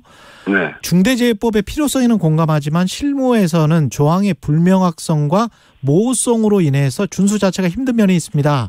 지켜라고 하기 전에 지킬 수 있는 환경을 입법부에서 조성해 주세요. 이런 말씀을 하셨는데 조항의 불명확성과 모호성이 있어서 준수 자체가 힘들다. 이 지적에 관해서는 어떻게 생각하십니까? 저희가 그거는 꼼꼼히 규정하려고 노력을 했고요. 예. 그리고 법 자체는 그 모든 규정을 꼼꼼하게 하는 것은 아니고 시행령으로 꼼꼼하게 해 나가는 거죠. 그래서 상당히 새로 만든 법치고는 시행령에서 많이 보완하려고 노력이 돼 있는 건데 그거를 이번 기재부가 고치려고 하는 게 문제고요. 그리고 여기에서 아주 구체적이지 않은 부분들은 판례로 또 정해져 가는 겁니다. 예. 그래서 법이라고 하는 게 법을 만든 것으로서 모든 규정이 완비되는 것은 아니고 시행령과 시행규칙을 통해서 완비되어 가는 것이고 그래도 모호한 부분이 있다면 그거는 판례를 통해서 축적되면서 만들어지는 거거든요. 근데 하여튼 저희가 이 중대재해처벌법을 처음으로 이게 원청의 책임까지 묻는 새로운 법 체계를 만든 거기 때문에 부족한 부분이 있다면 의견을 들어서 좀 더 꼼꼼하게 만들어 나가도록 하겠습니다. 예. 그리고 지난 17일에 환노위 국감에서 이 김문수 위원장 김일성주의자, 문재인 전 대통령 김일성주의자다. 이 발언 두고 이제 계속 여야 간에 치열한 공방이 오갔었습니다. 그러니까 확실히 김일성주의자다 이렇게 말한 거잖아요. 네, 그렇습니다. 예. 문재인 대통령이 신영복 선생을 존경하는 사상가라고 한다면 김일성주의자다. 좀 문재인 대통령이 그런 말씀하신 적이 있거든요. 예. 그러니까 김일성주의자다 이렇게 얘기한 거죠. 이게 그것뿐만이 아니라 윤건영 의원이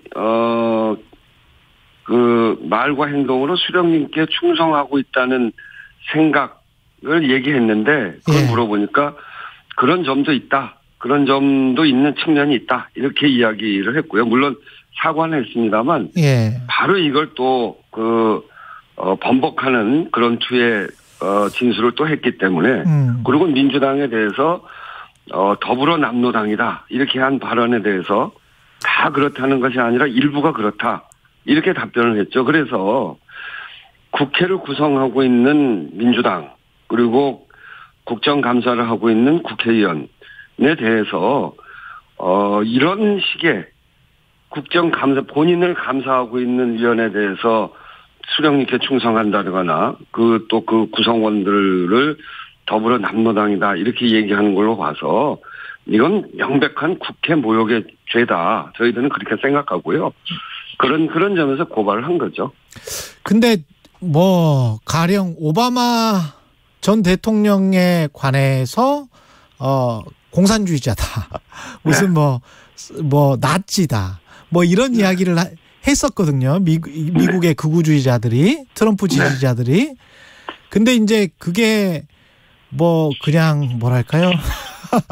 그런 어떤 생각을 극단적인 생각을 가지고 있는 분들도 있을 수 있지만 이걸 모욕죄로 굳이 고발할 필요가 있을까요? 김문수 위원장이 그냥 개인일 때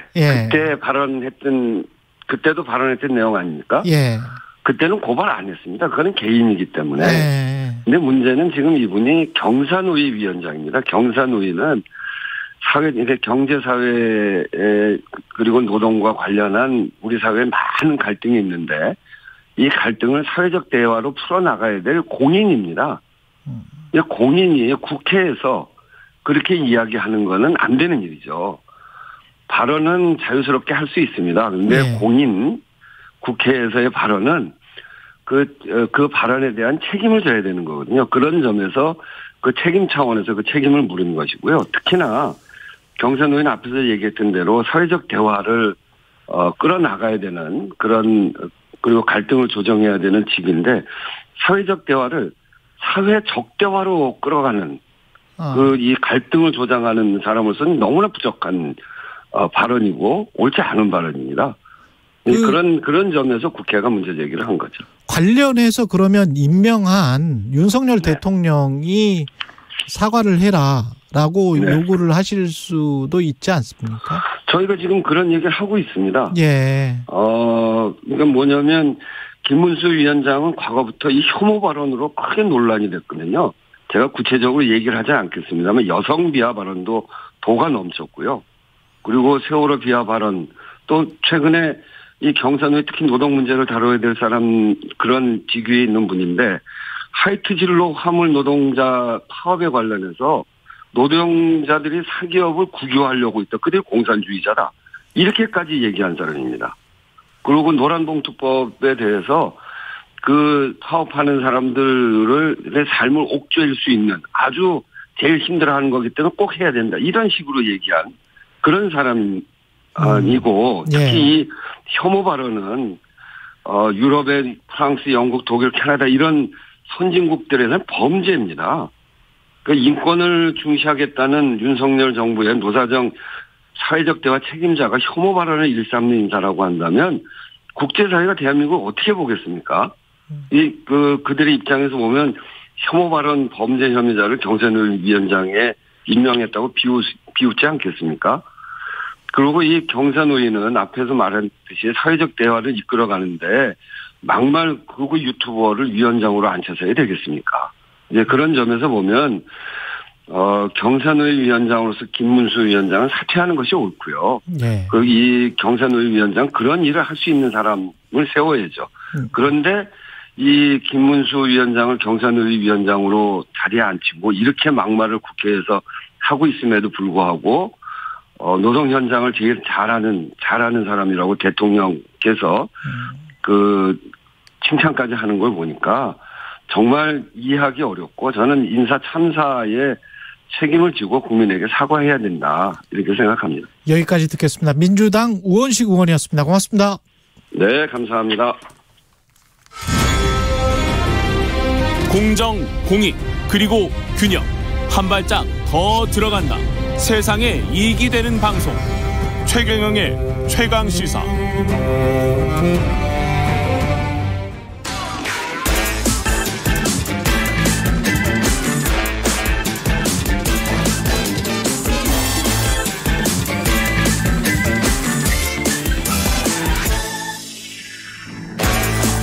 네, 최경영의 최강시사 청취율 조사 기간입니다. 최경영의 최강시사로 다양한 질문, 의견 보내주신 분들 중 추첨 통해서 시원한 커피 쿠폰 보내드리겠습니다. 많은 참여 부탁드리고요. 최경영의 최강시사 한 번 더 뉴스, 정은정 작가와 함께합니다. 안녕하십니까? 네, 안녕하세요. 카카오 먹통 논란 계속되고 있습니다. 예, 시민들이 엄청난 불편을 겪었잖아요. 그 후폭풍이 이어지고 있는 상황입니다.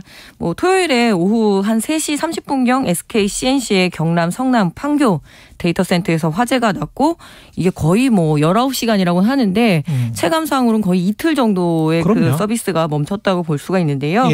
연매출이 6조 원, 그리고 기업 가치로 보자면 30조 원에 달하는 정말 이제 거대 공룡 기업이 됐는데 카카오톡만 쓰는 게 아니잖아요. 카카오페이, 카카오티, 그리고 카카오맵부터 해서 그 카카오 게임즈라고 우리 기자님은 쓰시는지 모르겠습니다. 그리고 안 씁니다. 멜론 같은 그런 어떤 디지털 음반을 듣는 플랫폼, 그리고 무엇보다 이제 다음 검색이 또 안 되면서 상당히 문제가 일어났는데요. 이게 과연 이 회사 규모에 걸맞는 그 일인지 의구심이 들 수밖에 없습니다. 무려 4,500만 명이 이 카카오톡 서비스를 이용을 하고 있거든요.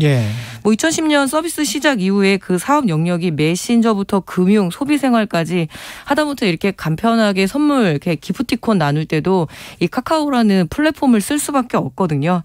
거기다가 여기 가장 이번에 큰 문제가 되는 게 이 코로나 상황에서 병상을 배치하는 그 의료 관계자들이 모여있는 이 단체 톡방이 멈추게 되면서 한 환자가 24시간을 응급실에서 대기를 하고 있었던 거죠. 그래서 이제는 국민들이 어떤 생명권까지 갖고 있는 이 빅브라더 상황인데요.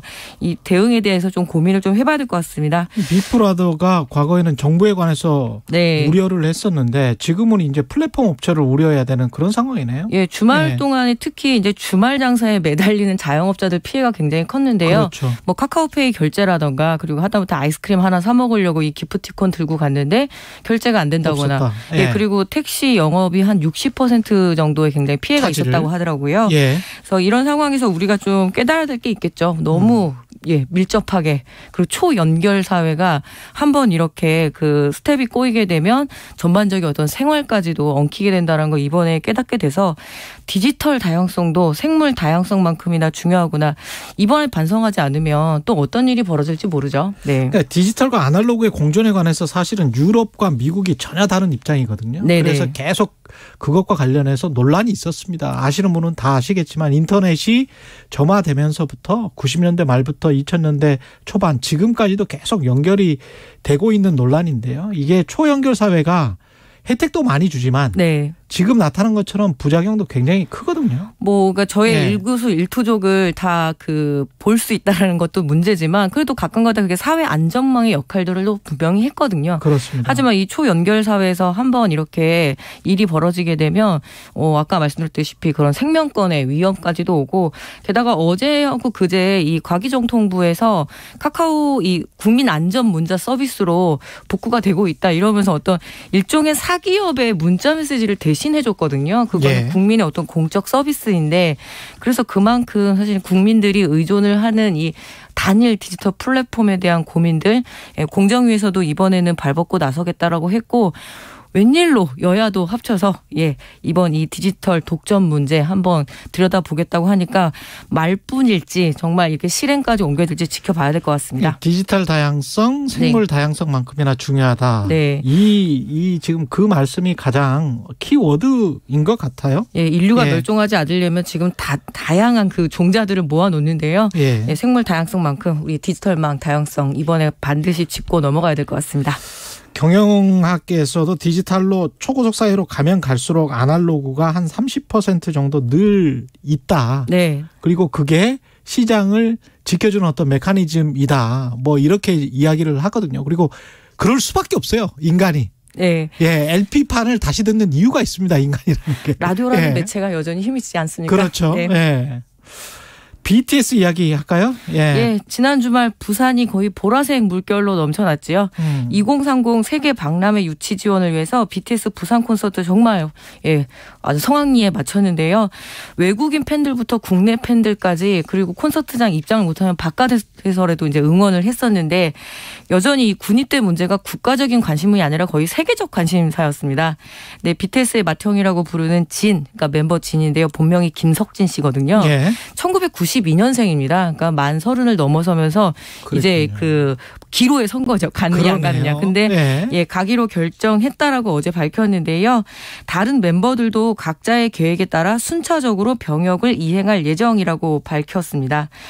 국민 관심사뿐만 아니었는데요. 이 BTS의 병역 특례 문제를 결정하겠다고 이렇게 어떻게 뭔가 확실한 판단을 내려지지 않아서 여러 가지 좀 갈등과 혼란이 있었거든요. 근데 이제 모든 멤버들이 의무를 이행하겠다라고 밝혀서 일단 논란에는 종지부가 찍혔는데 그 잔상들은 좀 남아있는 것 같습니다.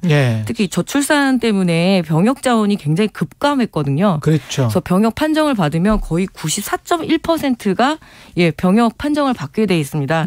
그러니까 아무래도 2030 세대 특히 이제 미필 말고 이제 군필자들에 대한 불만들이 그동안 되게 많았었고 한편으로는 또 정부 입장에서 이 국위선양이라는 기준들이 있잖아요. 그렇죠. 그래서 지금 어떤 체육인이라든가 또 문화예술인들 그중에서도 이제 클래식에 한정된 어떤 그 순수 문화예술 같은 경우에는 국위선양, 문화창달 이런 이유로 군 면제를 해줬는데 그 이전에 어떤 대중문화예술인들의 위상이 어떤 국가의 경제에 굉장히 큰 보탬을 준 정도의 수준이기 때문에 오히려 이건 대중문화 예술에 대한 그 형평성 논란까지도 있었거든요. 순수 문화예술뿐만이 아니고 스포츠를 생각을 해봐도 좀 모호하긴 해요. 이 형평성과 공정성 논란이. 한국이 굉장히 발군의 실력을 본 게 또 e스포츠 분야거든요. 그러면 e스포츠 분야도 해줘야 되는 거 아니냐.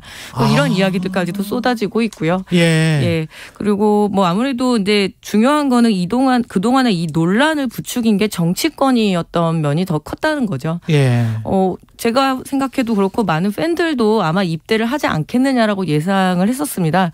요즘 군대 간다고 해서 인기 떨어지는 것도 아니고 그 팬덤은 계속 유지가 되고 오히려 다녀오고 나면 훨씬 더 스타성이 강화되는 게 지난 몇 년간의 그 엔터테인먼트 산업의 특징이거든요. 근데 한국은 그럴지 모르겠습니다만 세계 시장 어떻게 변할지 모르기 때문에 사실은 약간 좀 그래요. 그 아미들의 그 충성도를 보게 되면 저는 별로 걱정하지는 않는데 그렇습니까? 결국엔 이 병역 특례 문제를 국방부에서 그때 여론조사로 결정을 하겠다 해서 한 번 더 논란이 컸었거든요.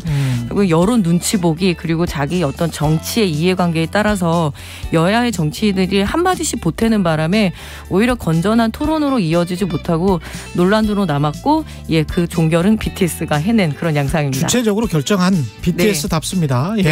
한 번 더 뉴스 정은정 작가였습니다. 고맙습니다. 네, 감사합니다.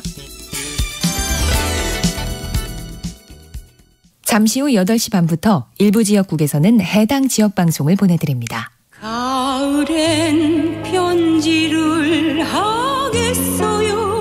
가을엔 저 홍사운에게 편지를 보내주세요. 경제와 관련된 여러분의 진실한 사연이면 무엇이든 좋습니다. 저희는 총 상금 6천만 원으로 보답하겠습니다. 자세한 내용은 오후 4시 5분 홍사운의 경제쇼에서 확인하세요.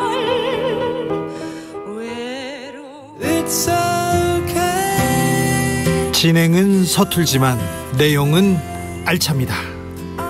진실의 편에서, 정의의 편에서, 약자의 편에서 뉴스를 전합니다. 주진우 라이브와 함께 더 많이, 더 오래 웃었으면 좋겠습니다. 매일 오후 5시 5분 KBS 1라디오 주진우 라이브. 지금 시각은 8시 30분입니다. KBS.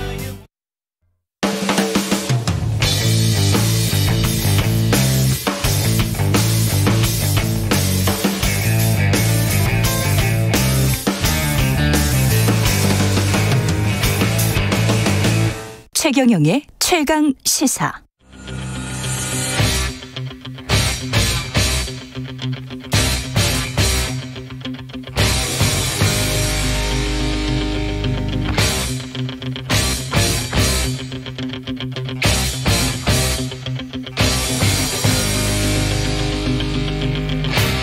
네, 답답한 정치 이슈를 팍팍 때려보는 시간입니다. 정치펀치. 이번 주는 김재원 국민의힘 전 최고위원과 말씀 나누겠습니다. 안녕하세요. 안녕하세요. 예, 첫 번째 질문, 그리고 앞으로 질문들도 다 국민의힘 당권 경쟁이 주로 많이 있기 때문에 네. 여론조사, 한 일주일 전 여론조사인데 이거 말고 그 다음에 나온 여론조사가 없네요. KBC 광주방송과 UPI 뉴스가 넥스트 위크 리서치에 의뢰해서 지난 11일부터 12일까지 조사한 내용, 자세한 내용은 KBC 광주방송 홈페이지에 참조하시면 되고요. 이 조사에서 유승민 전 의원 차기 당대표 적합도 1위를 기록했습니다. 다른 후보들과 격차가 꽤 났었는데 계속 이렇게 일반 국민 여론조사에서는 선전하는 이유 어디에 있다고 보십니까? 근데 이제 그 여론조사 결과를 좀 들여다보면 예. 정당 지지도를 조사한 여론조사의 경우에는요. 국민의힘 지지자들의 여론은 유승민 의원이 아주 뒷순위예요. 국민의힘 지지자들 중에는 뭐 여론조사에 10%도 안 되는 내용이 많이 나오거든요. 예. 그리고 민주당 지지자는 뭐 50% 훨씬 넘게 나오는 그런 기형적인 여론이라는 거죠. 통상적으로 지지도가 높다라고 하면 전 국민으로부터 대체로 지지를 받거나 예. 하는데 유독 그 유승민 의원은 국민의힘 지지자들에게는 크게 지지를 못 받고 크게 지지를 못 받는 것이 아니고 1, 2, 3, 4등 순위로 따지면 1등이 아니고 훨씬 뒤쪽이고 예. 민주당 지지자들이 압도적으로 지지하는 이런 특성을 가지고 있어요. 보면. 그리고 또 여론조사가 해필이면 국민의힘에 대해서 별로 그 지지도가 높지 않을 광주 방송에서 왜 이런 여론조사를 계속하고 있는지 또 하나는 이 여론조사 회사가요 지금 한 80여 개 이상 예. 중앙 여론조사 심의위원회 즉 중앙선관위에 등록을 해야 되거든요. 일정 기준에 따라서. 근데 여기는 뭐 등록되지 않은 여론조사 기관이라는 그런 보도를 봤어요. 그러면 왜 광주방송에서 굳이 등록되지 않은 여론조사 회사를 통해서 이런 여론조사를 하고 있는지에 대해서 조금 의문이죠. 의뢰했던 KBC 광주방송이 왜 UPI에 의뢰를 했는지. UPI가 아니고 예? 넥스트 위크 리서치에 대해서. 넥스트 위크 리서치. 예. 예. 해당 조사는 UPI 뉴스와 KBC 광주방송이 함께 넥스트 위크 리서치에 의뢰를 했었던 것이군요. 그래서 뭐 하여튼 이게 뭐 저도 그냥 그 보도 내용만 봐서 정확하게 예.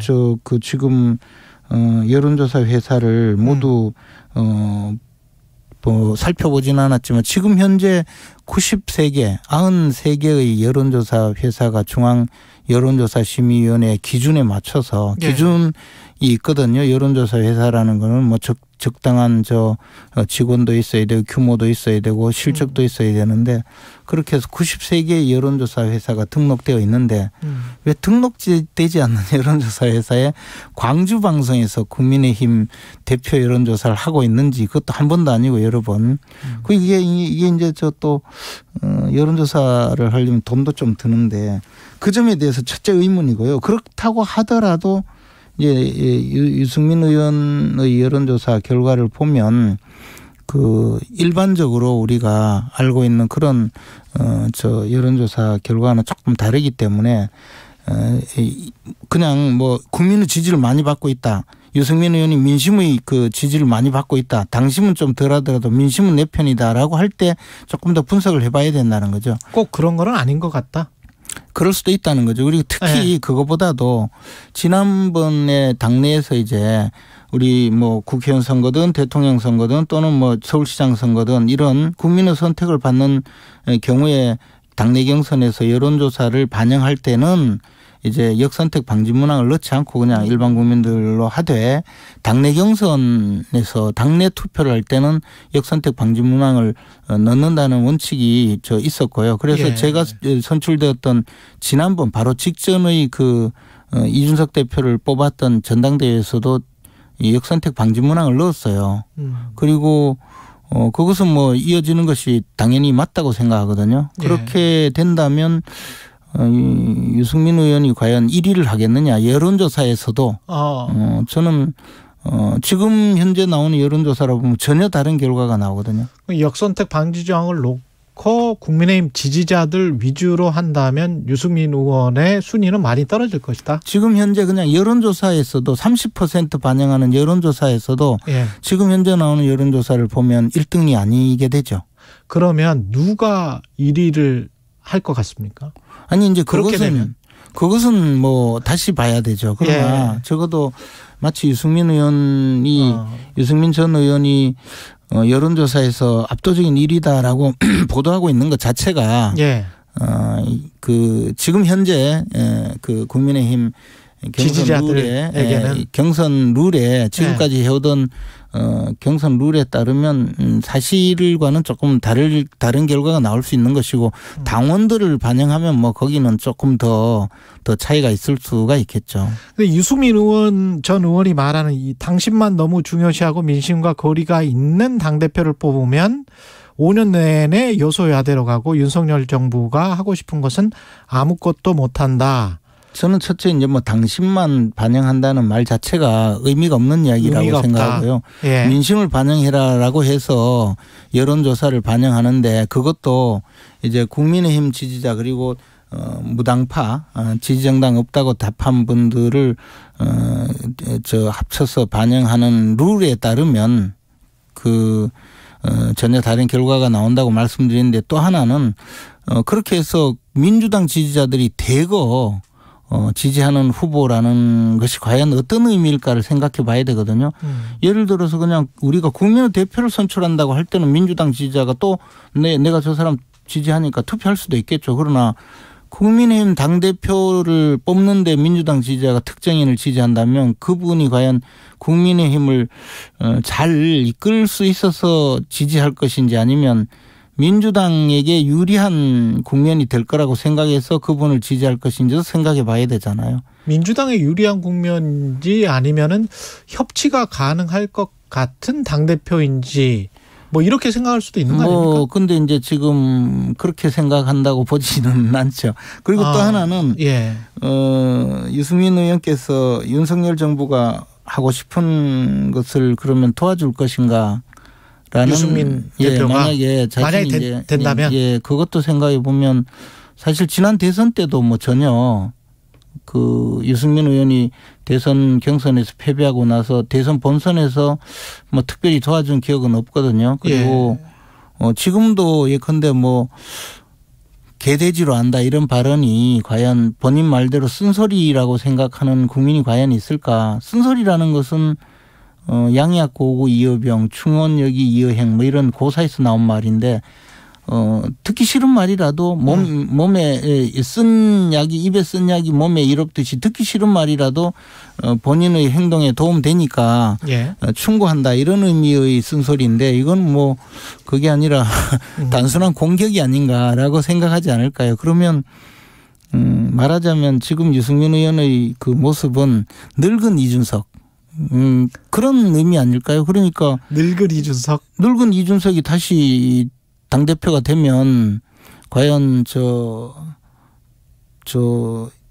윤석열 대통령에게 도움을 줄까요? 아니면 그 반대일까요? 라고 일반 유권자들이 생각하지 않겠습니까? 그래서 스스로 이렇게 그동안 해오신 여러 가지 정치적 궤적을 이제 국민들 앞에서 또 보여주고 있는데 국민들도 나름대로 판단이 있겠죠.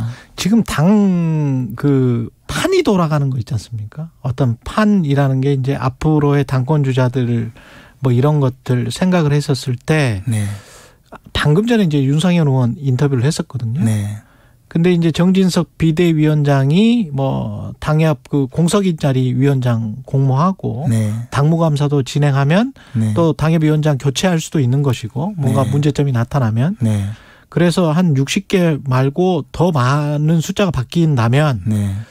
본인 이제 페이스북에도 뭐 줄세우기라고 했지만 방금 네. 우리 방송에서도 굉장히 비판적으로 말씀을 하셨거든요. 네. 그냥 전당대회만 관리해라. 네. 어떻게 생각하세요?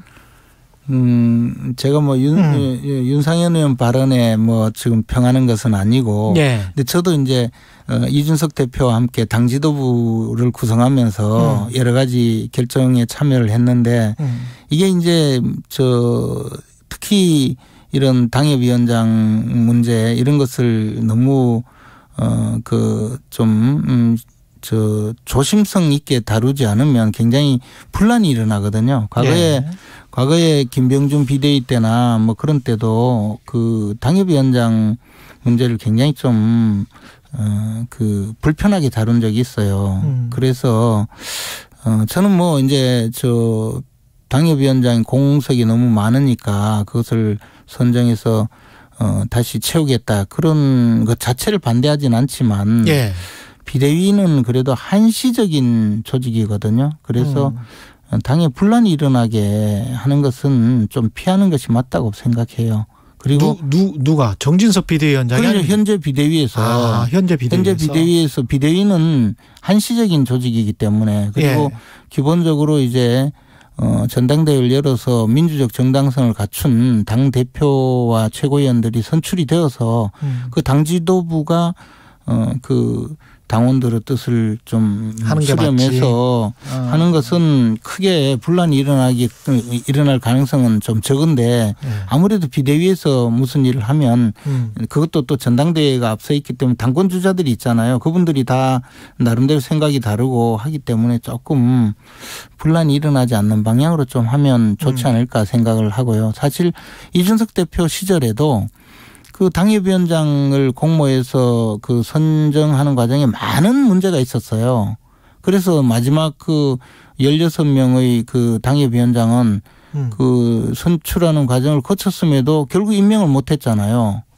그런 것이 당대표라고 하더라도 무리해서 편파적이거나 또는 공정하지 못하다 이런 평가를 받으면 쉽게 알겠습니다. 임명하는 것이 아닌데 시간이 얼마 안 남아서 조금 더 좀 조심하는 게 좋죠. 그 두 분이 계속 지금 거론되고 있는데 나경원 전 의원 같은 경우는 지금 저출산 고령사회위원회 부위원장으로 임명됐지만 비상근 자리이기 때문에 어떤 제한이 있지는 않다.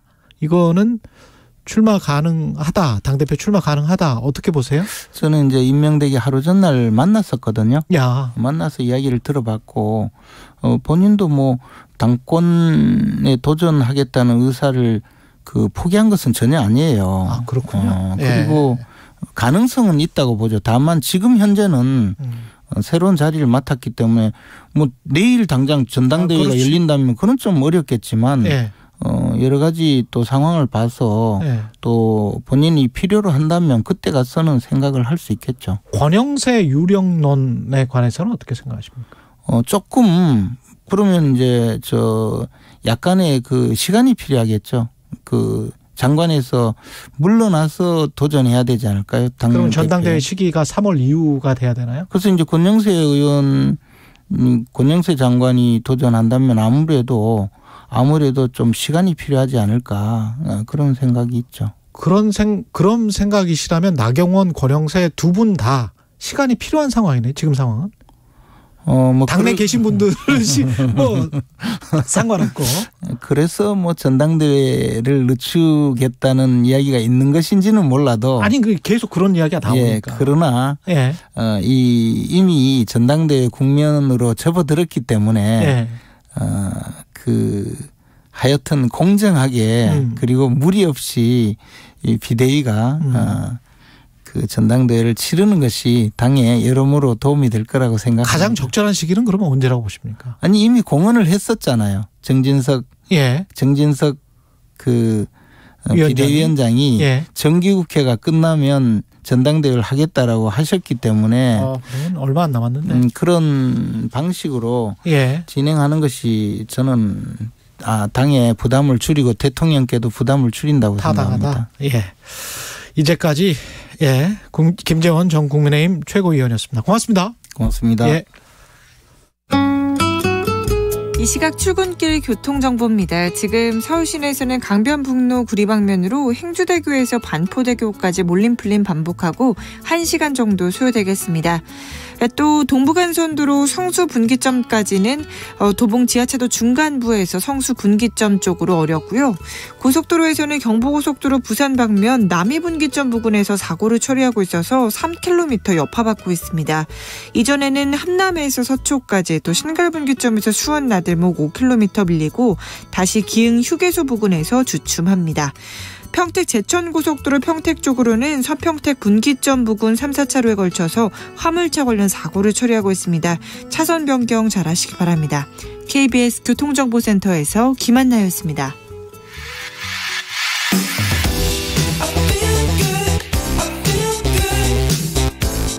세상에 이익이 되는 방송 최경영의 최강시사. 네, 미국 중간선거 이제 한 달도 채 남지 않았습니다. 최강시사에서도 꾸준히 소식 전해드렸는데요. 오늘은 미국 정치 상황 들여다보고 계신 하상능 서강대학교 정치외교학과 교수 전화로 연결돼 있습니다. 안녕하세요. 네, 안녕하세요. 지금 변수와 전망을 좀 지켜볼 텐데 뉴욕타임즈 오늘 아침에 나온 보도를 보니까 여전히 공화당이 조금 앞서고 있더만요. 여론조사에서는. 근데 이번 중간선거 보셔야 될 게 중요한 선거가 그 연방 상원의원 선거랑 연방 하원의원 선거 이렇게 두 개로 나눠볼 수 있는데요. 지금 예측으로는 연방 상원의원은 민주당이 조금 유리하고 연방 하원의원 선거에서 공화당이 유리한 이런 상황이라고 보시면 될 것 같습니다. 오히려 하원에서 공화당이 유리합니까? 하원에서 공화당이 유리하고 지금 현재 의회가 상원이랑 하원이 실질적으로 다 민주당이 다수당인 상황이기 때문에 하원, 상원 중에 하나라도 공화당이 이번 중간 선거를 통해서 가져가면 그러면 지금보다는 바이든 대통령한테는 상황이 안 좋은 그렇다고 볼 수가 있겠죠. 가장 큰 변수는 뭘까요? 가장 큰 변수는 역시 이제 모든 선거가 그렇듯이 경제고요. 근데 이번 중간 선거 같은 경우에는 사실 지난 6월에 연방대법원에서 낙태권 판결이 난 게 있어서 이제 그게 예전에 비해서는 중간 선거에서 상당히 중요한 이슈로 지금 작용을 하고 있습니다. 낙태권 판결이 민주당을 결합시키는 요인입니까? 낙태권 판결이 이제 원래 그 연방 차원에서 어느 정도 보호되고 있었던 낙태권을 연방 대법원에서 연방 정부 차원에서는 개입하지 말고 주 정부에서 알아서 해라 이런 식의 이제 판결이거든요.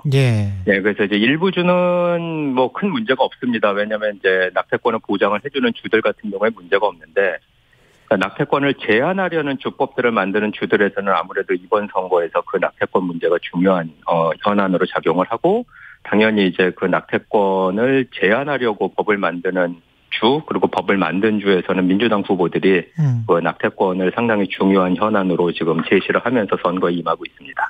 지금 아까 경제 말씀하셨잖아요.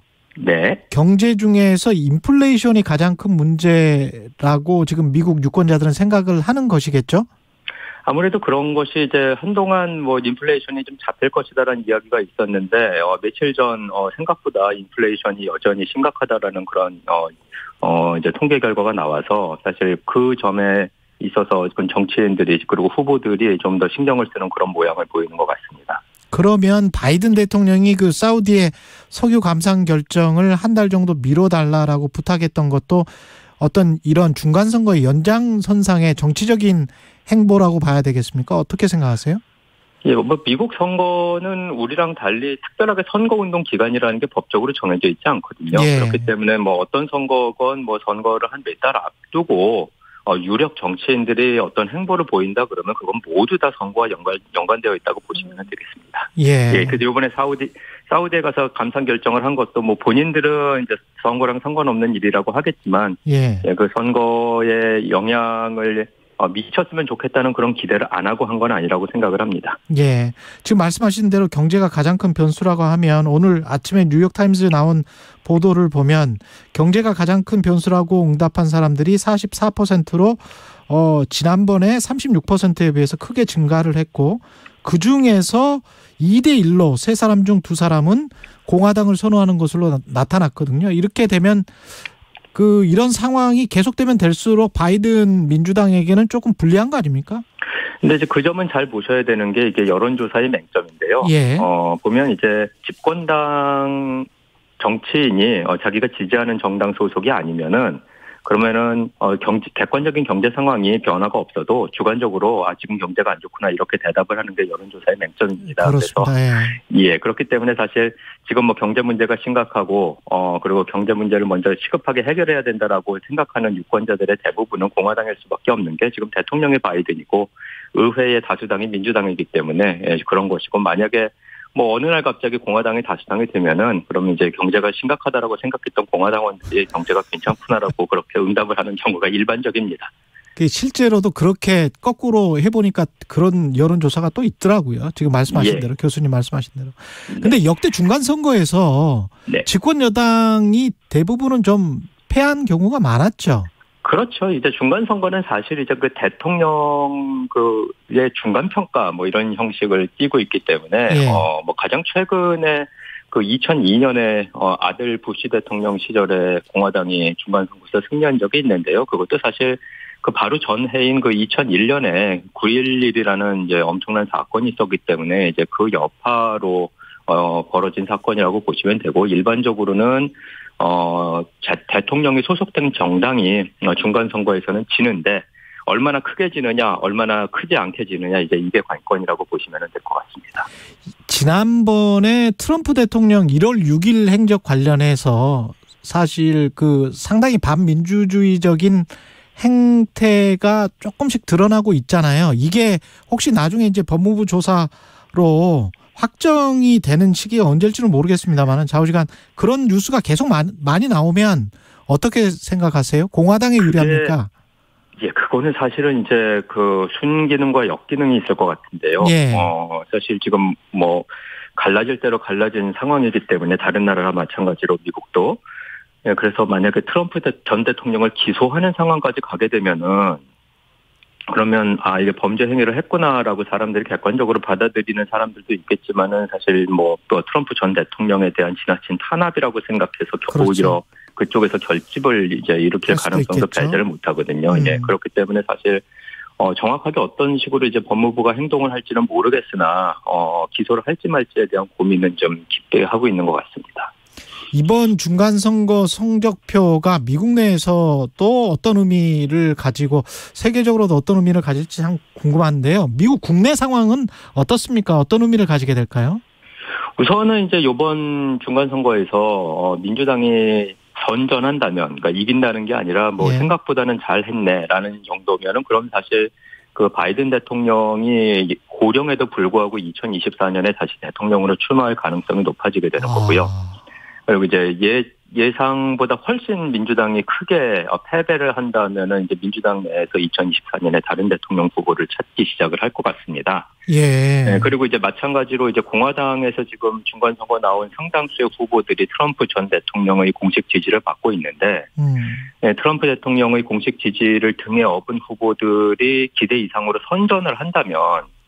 그러면 이제 뭐 언론에 나오는 대로 이제 2024년에 다시 이제 공화당 경선에서 트럼프를 볼 가능성이 높아지겠죠. 그래서 사실 이 중간 선거의 결과는 이제 2년 후인 2024년 대통령 선거 그 판세랑 맞물려 있는 부분이기 때문에 아무래도 이제 중간 선거를 평가하는 데 있어서는 그 2024년 대통령 선거 그 맥락에서 보시는 게 중요할 것 같습니다. 우리 입장에서 본다면 누가 되든지 미중 갈등 그리고 미중 패권 전쟁, 미국 우선주의 이거는 지속될 것이다라고 봐야 됩니까?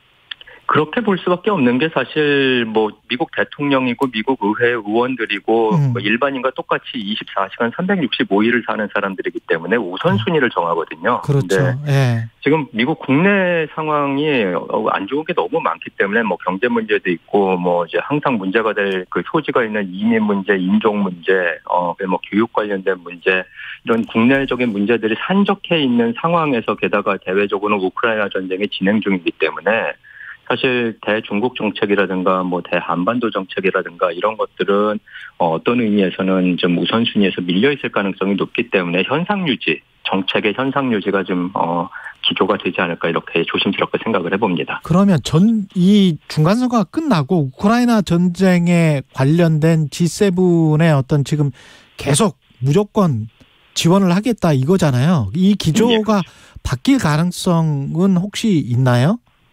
그거는 다자적인 문제이기 때문에 제가 뭐라고 말씀드리기가 좀 어려울 것 같습니다. 미국 내 여론은 어떻게 생각을 하세요? 여전히 계속 지원을 해야 된다 이게 강합니까? 그렇긴 한데 사실 외교정책 결정 과정에서 가장 고려를 덜 하는 게 여론이기 때문에요. 예. 사실 미국 국민들이 어떻게 생각하고 있는지. 그러니까 그렇군요. 만약에 미국 군인들이 이제 파견이 되어서 거기서 전장에서 싸우고 있다 그러면 여론을 신경 쓰겠지만 지금은 그렇죠. 그런 상황이 아니기 때문에 이제 미국 정치인들이 우크라이나 전쟁 관련된 결정을 내릴 때 미국인들의 여론을 보는 상황은 아닌 것 같습니다. 그리고 마지막으로 트럼프 전 대통령이 부활할 가능성도 있네요. 지금 말씀하시는 거 들어보니까. 예, 충분히 있습니다. 그렇습니까?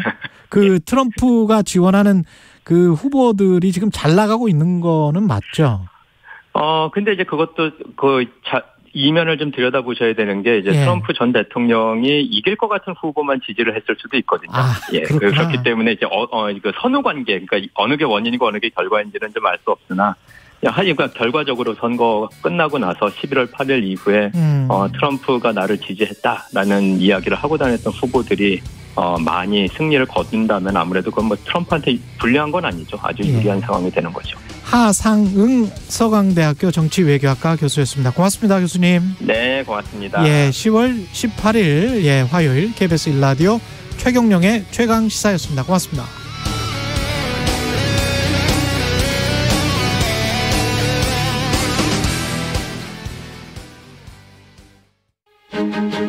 코로나19 제2유행이 안정적 상황에 접어들었다는 방역당국의 평가에 따라 그동안 50인 이상 행사, 집회에서 유지되어 오던 실외 마스크 의무 착용이 완전히 해제됐는데요. 이제 실외 경기장과 공연장에서도 마스크를 벗을 수 있습니다. 하지만 실내 마스크 의무 착용은 당분간 유지됩니다. 그동안 금지되어 오던 요양